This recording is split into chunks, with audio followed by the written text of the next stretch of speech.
Sou bicolor, a super máquina do norte, sim senhor. Sou bicolor, sou campeão brasileiro, sim senhor.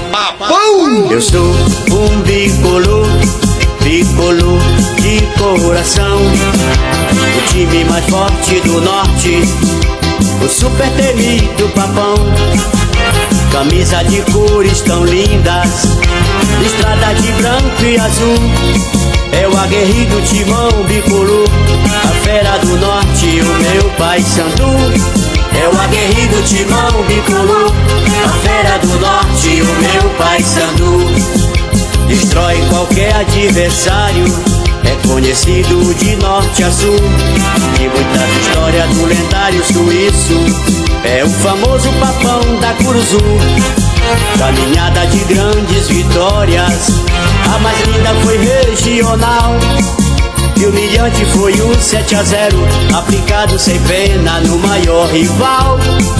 E humilhante foi o 7-0, aplicado sem pena no maior rival. Destemido e respeitado, é o timaço de tradição. Tem uma torcida fiel, apaixonada e vibra com muita emoção. Traz uma estrela no peito e todo o Brasil conhece. O timinho caseiro sente dor nos cotovelos, é inveja porque somos campeões brasileiros. Timinho caseiro sente dor nos cotovelos, é inveja porque somos campeões brasileiros.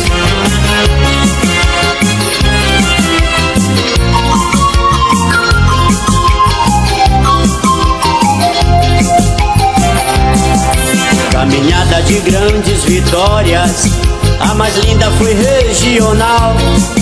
E humilhante foi o 7-0, aplicado sem pena no maior rival. E humilhante foi o 7-0, aplicado sem pena no maior rival. Destemido e respeitado, é um timaço de tradição. Tem uma torcida fiel, apaixonada e vibra com muita emoção. Traz uma estrela no peito que todo o Brasil conhece. O timinho caseiro sente dor nos cotovelos, é inveja porque somos campeões brasileiros. O timinho caseiro sente dor nos cotovelos, é inveja porque somos campeões brasileiros. Timinho caseiro sente dor nos cotovelos, é inveja porque somos campeões brasileiros. Timinho caseiro sente dor nos cotovelos, é inveja porque somos campeões brasileiros.